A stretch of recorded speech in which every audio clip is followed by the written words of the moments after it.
Examining Shohei Ohtani's case as the greatest of all time. When we talk about the greatest of all time in sports, it can be easy to get out over our skis. A special talent may emerge, and everyone is quick to crown them as the GOAT before they've had a chance to build the body of work that distinction requires. But when it comes to Shohei Ohtani, that label doesn't feel premature. Ohtani is one of the most outstanding unique players in baseball history. A true one-of-one who has routinely made unprecedented feats look easy. He is the only player ever to excel as a hitter and pitcher simultaneously for an extended stretch at the game's highest level, and his current 5-year peak ranks among the most productive in MLB history. And now, he's also a 2-time World Series champion. There are many around the sport who already feel Ohtani is the best baseball player ever, and there is plenty of evidence to support that. But has he earned the title of GOAT? How does he stack up against guys like Babe Ruth, Ted Williams, Willie Mays, and Hank Aaron, who not only performed at a Hall of Fame level, but did so for much longer than Ohtani has so far? Can Ohtani catch those guys if he keeps going at his current rate? And what more does he have to do to solidify his case? Shohei's current case. Even if this season marks the peak of Ohtani's career, the two-way superstar is still a home run first-ballot Hall of Famer. Ohtani has won Rookie of the Year, is a 5-time All-Star, and is a heavy favorite to earn his 4th MVP in 5 seasons later this month. The one year he fell short in 2022, he was runner-up to Aaron Judge, who hit an AL record 62 home runs, and that season Ohtani also finished 4th in the AL Cy Young vote. Only one player has ever won 4 or more MVPs, that being Barry Bonds, who won the award 7 times. Ohtani has topped 40 home runs and 20 stolen bases in 4 of the past 5 years, and is the only player in MLB history to hit 50 homers with 50 stolen bases in a season. He now has 2 consecutive seasons with 50-plus homers, and has led his lead in OPS 3 straight years. He is also responsible for several of the greatest individual games in MLB history.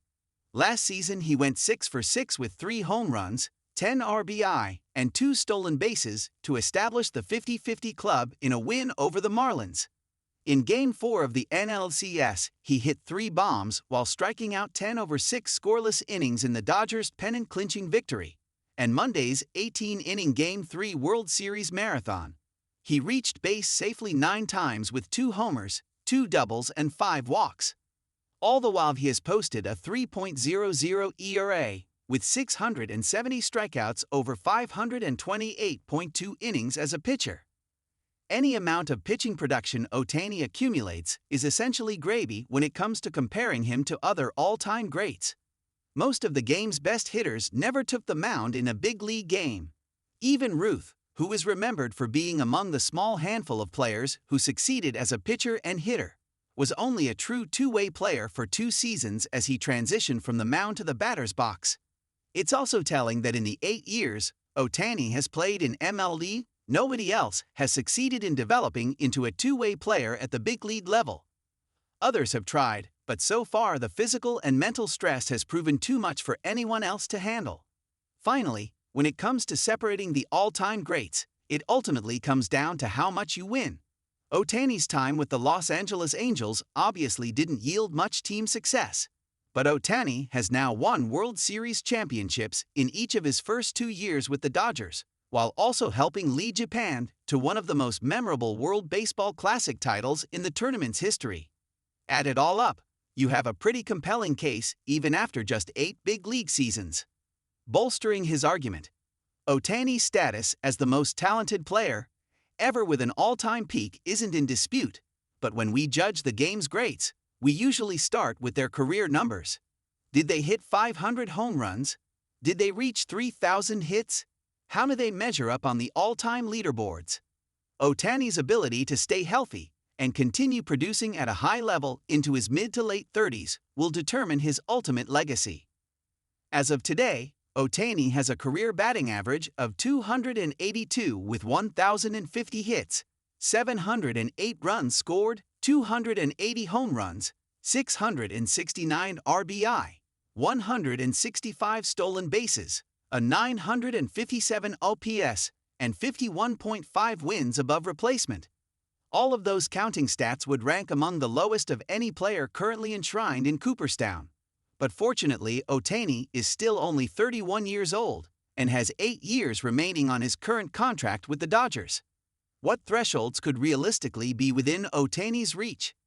Since 2021, when he leveled up from an intriguing talent to an all-time great, Ohtani has averaged approximately 163 hits, 115 runs, 46 home runs, 104 RBI, 27 stolen bases, and 9.1 WAR per season.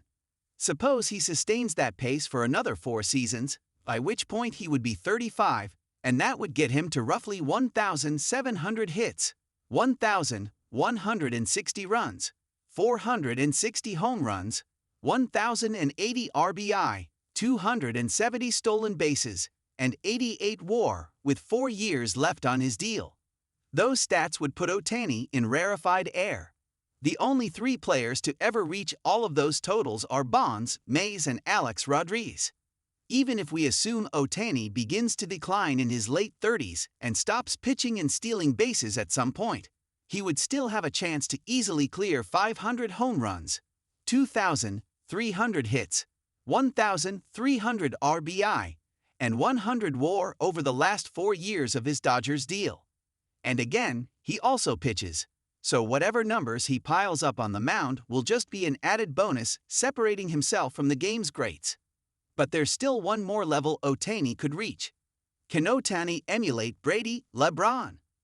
The thing that ultimately elevates Tom Brady and LeBron James above their peers isn't only their career accolades or their championship success, but their astounding longevity. Brady played until he was 45 years old, and right up until the end, he remained a highly productive player who finished runner-up for MVP in his age 44 season. James has been an all-star in 21 straight seasons, and upon making his season debut will become the first player in NBA history to play 23 seasons in the league. Can Ohtani follow in their footsteps? For Ohtani to build an ironclad case as baseball's all-time GOAT, he will probably need to play at least 20 seasons in MLB. That would require an additional 4 seasons after his current contract ends, which would take him to age 43. Why would that be significant? Essentially, all of the players we consider the best of the best played at least that long.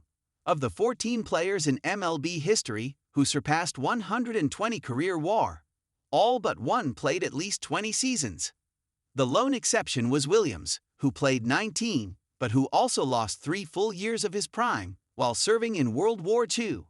Ohtani playing that long would be one thing, but if he follows a Brady-like career progression and continues performing at a high level for another 12 seasons, then the sky truly is the limit. Should Ohtani stave off father time, it's not crazy to imagine he could finish with 600 or even 700 career home runs. 3,000 hits would absolutely be in play, and if Ohtani can crack 132 career WAR, it would put him inside the top 10 all-time, right up there with Ruth, Walter Johnson, Cy Young, Bonds, Mays, Ty Cobb, Aaron, Roger Clemens, and Tris Speaker. With a career resume like that, on top of the fact that Ohtani dominated as a two-way player in an era where the level of competition is the best in the game's history, his status as baseball's GOAT would be hard to dispute. The suggestion that Ohtani might be just getting started feels incomprehensible, but then again, so is everything else he's accomplished so far.